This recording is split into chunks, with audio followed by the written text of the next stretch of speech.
왜 착한 사람이 고통받을까? 아마 인류 역사상 가장 오래된 질문일 텐데요. 오늘 바로 이 질문에 정면으로 맞서는 고대 문헌, 욥기를 한번 깊이 파고들어 보려고 합니다. 자, 오늘 우리가 함께 걸어갈 길은 이렇습니다. 먼저 이 거대한 질문을 심판대에 올려보고요. 그 다음에 한 인생이 어떻게 무너졌는지 따라가 볼 겁니다. 그리고 친구들의 조언, 이게 또 아주 흥미로운 부분이죠. 이어서 폭풍 속에서 들려오는 신비한 응답을 듣고 욥이 어떻게 듣는 믿음에서 보는 믿음으로 나아가는지, 그리고 이 모든 것이 어떻게 고난받는 구원자라는 더 큰 그림으로 연결되는지 살펴볼게요. 자, 그럼 시작해 볼까요? 네, 이 욥기 전체를 관통하는 단 하나의 질문, 어쩌면 우리 모두가 살면서 한 번쯤은 던져봤을 바로 그 질문이죠. 만약 신이 정말 선하다면 왜 의로운 사람들이 고통받아야 하는가? 욥기는요, 이 질문 자체를 마치 법정에 세우는 것 같아요. 그리고 욥이라는 한 남자의 삶을 통째로 증거물로 제시합니다. 자, 그럼 주인공인 욥, 이 사람이 도대체 어떤 사람이었을까요? 한마디로 완벽한 사람이었습니다. 하나님이 직접 흠없고 정직한 사람이라고 인정할 정도였으니까요.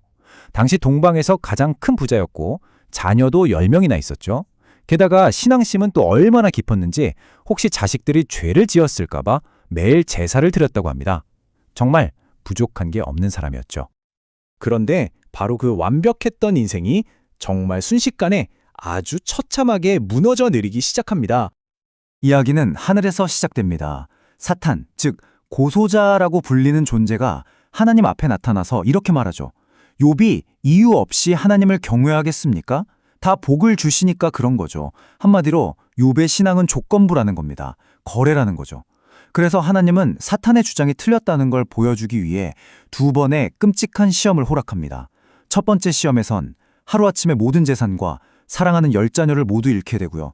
그런데도 욥이 믿음을 지키자 사탄은 두 번째 시험을 요구합니다. 이번엔 욥의 몸을 직접 공격하죠. 머리부터 발끝까지 끔찍한 종기가 나서 정말 말로 다 할 수 없는 고통에 시달리게 됩니다. 자, 이런 상황에서 여러분이라면 어떻게 반응하시겠어요? 그런데 욥의 반응은 정말 놀랍습니다. 그는 이렇게 말하죠. 주신 분도 하나님이시고 거두어 가신 분도 하나님이시다. 심지어 우리가 하나님께 복을 받았는데 재앙이라고 받지 못하겠느냐? 꼭까지 합니다. 이 믿음의 고백은요, 사탄의 예상을 완전히 빗나가게 했을 뿐만 아니라 곁에서 지켜보던 아내조차도 이해할 수 없는 반응이었죠. 욥이 모든 것을 잃고 제 위에 앉아 고통스러워하고 있을 때 소식을 들은 친구 3명이 찾아옵니다. 처음엔 함께 슬퍼해주는 것 같았어요. 하지만 이들의 방문은 곧 위로가 아니라 끈질긴 논쟁의 시작이 됩니다. 이 논쟁이 욥기에서 정말 많은 부분을 차지하는데요.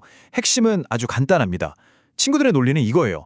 하나님은 공정하시다. 선한 사람에겐 상을 주고 악한 사람에겐 벌을 주신다. 그런데 네가 이렇게 엄청난 고통을 겪는 걸 보니 분명 네게 엄청난 숨은 죄가 있는 게 틀림없다. 그러니 회개해라. 사실 이 인과응보 논리 굉장히 깔끔하고 매력적이죠. 세상에 뭔가 예측 가능하고 공평하게 돌아가는 것 같잖아요. 하지만 욥은 여기에 절대 동의하지 않습니다. 나는 결백하다. 내 삶을 돌아봐도 이런 고통을 받을 만한 잘못을 저지르지 않았다.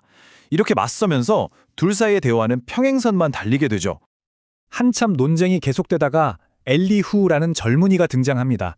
이 사람은 좀 다른 관점을 제시해요. 고난이 꼭 벌은 아닐 수도 있다. 하나님이 우리를 가르치고 훈련시키기 위한 도구일 수도 있지 않느냐? 확실히 친구들보다는 한 단계 발전된 생각이죠. 하지만 엘리후의 지혜로운 말도 욥의 근본적인 질문에 대한 답이 되지는 못했습니다. 계속해서 자신의 무죄를 주장하던 욥은 마침내 하나님께 직접 따져묻고 싶다고 외칩니다. 그리고 정말로 하나님이 나타나십니다. 근데 욥이 상상했던 그런 방식은 전혀 아니었어요. 거대한 폭풍 속에서 하나님의 목소리가 들려오는데요. 이상한 건 욥의 왜 제게 이런 일이 일어났습니까? 라는 질문에는 한마디도 대답해주지 않으신다는 겁니다. 오히려 반대로 하나님이 욥에게 질문을 쏟아내기 시작하세요. 첫 질문부터가 압도력이죠. 내가 땅에 기초를 놓을 때 너는 어디 있었느냐? 그리고 질문은 계속 이어집니다. 네가 깊은 바다의 근원에 들어가 본 적이 있느냐?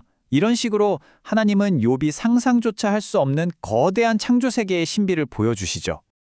내가 사자를 위해 사냥을 할 수 있겠느냐? 이 질문들은요, 욥이 얼마나 작은 존재인지를 깨닫게 합니다. 인간의 지혜와 하나님의 주권 사이에는 정말 건널 수 없는 강이 있다는 걸 보여주는 거죠. 자, 여기서 아주 중요한 포인트가 나옵니다. 결국 하나님은 욥의 고난에 대한 이유를 설명해 주지 않으셨다는 거예요. 대신에 하나님이 누구신지를 보여주셨습니다. 이 우주를 다스리는 분이 얼마나 위대하고 지혜로운 분인지를 보여주심으로써 욥의 관점을 완전히 바꿔버린 거죠. 왜라는 질문이 무의미해지는 순간입니다. 그저 그분을 신뢰하는 것 외에는 다른 답이 없다는 걸 깨닫게 된 거예요. 이 엄청난 경험 앞에서 욥은 이전과는 완전히 다른 사람으로 변화합니다. 바로 이 유명한 고백이 터져나오죠. 제가 전에는 주님에 대해 귀로만 들었는데 이제는 제 눈으로 주님을 뵙습니다. 이게 무슨 뜻일까요? 지식으로만 알던 하나님을 인격적으로, 실존적으로 만났다는 겁니다. 그래서 그는 회개하는데요. 이건 제가 이런 죄를 지어서 벌을 받았군요 하는 회개가 아니에요. 이 위대한 창조주 앞에서 감히 제 지혜로 따져 물으려 했던 그 교만함 그 자체를 뉘우친 겁니다. 그리고 이야기의 마지막에 하나님은 욥의 모든 것을 회복시켜 주십니다. 재산은 이전의 2배로 돌려주셨고 똑같이 10명의 자녀를 새로 주셨죠. 그리고 욥은 이후로 140년을 더 살면서 4대손까지 보는 복을 누립니다. 이것은 욥의 의로움에 대한 보상이라기보다는 모든 고난의 끝에 있는 하나님의 선하심과 은혜를 보여주는 장면이라고 할 수 있겠죠. 하지만 욥의 이야기는 여기서 끝나지 않습니다. 사실 많은 사람들은 이 욥의 고난이 단순히 한 개인의 이야기가 아니라 훨씬 더 큰 그림, 즉 앞으로 오실 또 다른 한 분을 미리 보여주는 것이라고 해석합니다. 한번 비교해 볼까요? 욥은 흠없고 정직했지만 고난받았죠. 예수님은 죄가 없으셨지만 고난받으셨습니다. 욥은 사탄에게 고발당했고 친구들에게 버림받았죠. 예수님 역시 사탄에게 시험받으시고 제자들에게 버림받으셨습니다. 그리고 욥이 살아계신 구원자를 희미하게 남아 소망했다면 예수님은 바로 그 부활하신 구원자 자신이셨죠. 결국 욥의 이야기는 우리를 위해 고난받으신 예수 그리스도를 향해 있는 이종표와 같습니다. 욥은 고통 속에서 이렇게 절규한 적이 있습니다. 우리 사이에 손을 얹어줄 중재자가 있었더라면, 즉 하나님과 나 사이를 연결해줄 누군가가 절실히 필요하다고 느꼈던 거죠. 그리고 수천 년이 지나 성경은 바로 그 답을 제시합니다. 하나님과 사람 사이의 유일한 중보자는 바로 예수 그리스도라고 말이죠. 욥이 그토록 간절히 찾았던 바로 그 존재가 예수님이셨던 겁니다. 자, 그럼 이 긴 이야기를 통해 우리가 오늘날 배울 수 있는 건 뭘까요? 몇 가지로 정리해 볼 수 있겠습니다.